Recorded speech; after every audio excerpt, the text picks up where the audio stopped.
Hello, welcome to the Real Estate Market Watch. I'm Bob Gibbs, and this is video 9 in our series on how to find, secure, and close on property. The video 9 and 10 has to do specifically with the escrow process. So congratulations, if you're in escrow, this is what you're going to be expecting. We talked about in the first series of videos how to find a property, how to mentally prepare, how to make sure that you're pre-approved, how to get what you really want out and onto paper, things of that nature to find a home.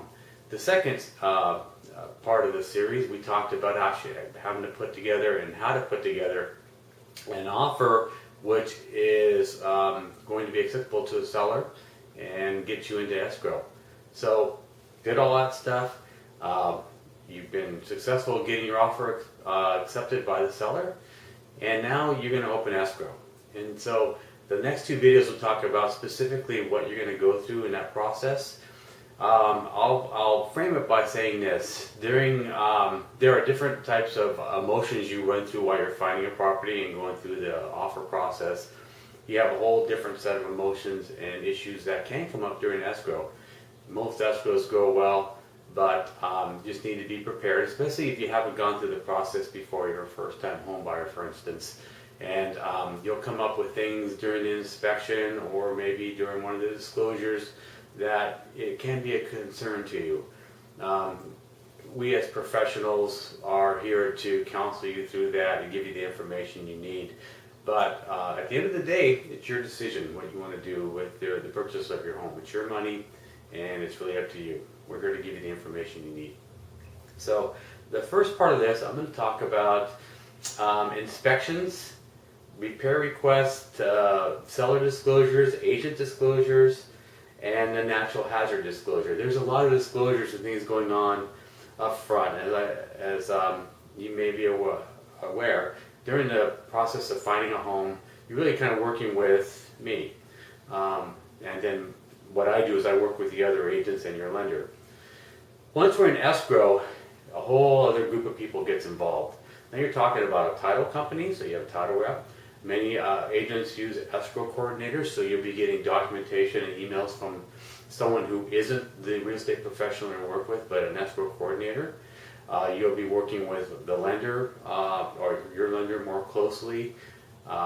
We also need to work with the people that are going to give us the disclosures, things like that. So there's a whole other set of people that become involved at that point in time. So going through a methodical method here, I want to talk about inspections first. When we open escrow, typically, in most cases you have anywhere from 10 to 17 days to get your inspections done. And so there's kind of a bare minimum inspections that we have done. That's usually a home inspection and a pest inspection, and in many cases a roof inspection. From those, you should really be able to determine whether you have to order anything more. What I will counsel you though is that you should, if at all possible, be present during the inspections. If you merely just go off the inspection reports, especially if you haven't seen one before, they're probably going to scare you, and you're going to probably think the home is falling down, when in fact they're written to really be very conservative and to, quite frankly, be to avoid litigation from the inspector's perspective. So if you're there, you're seeing them inspect. If they call something out during the inspection, you could actually ask them, what does this mean? And they'll talk to you in plain language that anyone can understand. And that should help to really have you be clear on what they're saying. If you just read it in the report, it's kind of scary looking. So always be there for the inspections. You'll also get a set of disclosures that the seller is going to provide to you. This is basically the seller telling you everything they know about the home. And they're required to do that by law. They need to disclose everything they know. And the only caveat to that is you will get some disclosures from a bank, for instance. The bank has never been in the home. So they actually give you a warning that we've never been in the home and we're issuing these disclosures, but we're not going to complete them. So it's really going to fall on the buyer to do a diligent inspection. So you'll get disclosures from the seller. The seller's agent or the listing agent is required to do a called an agent's visual inspection.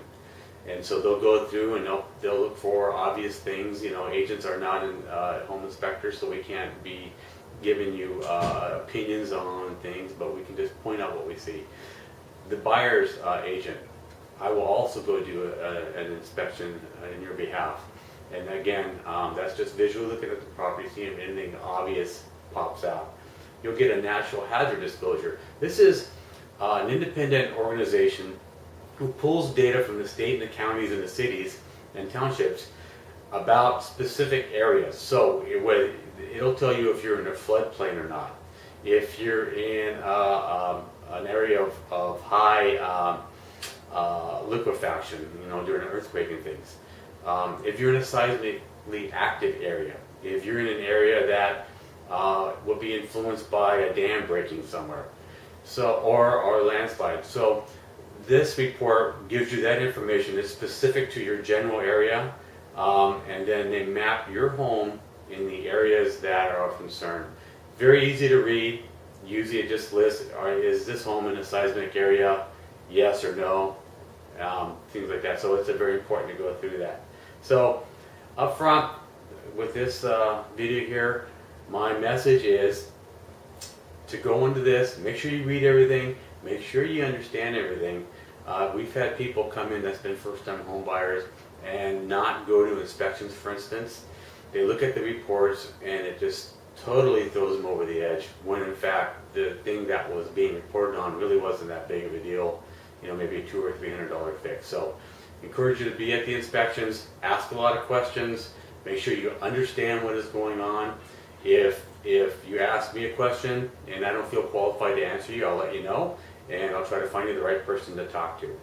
So just be wary, mentally prepare yourself for some ebbs and flows with the information you're getting, read everything, and then ask a lot of questions. See you in the next video. Bye.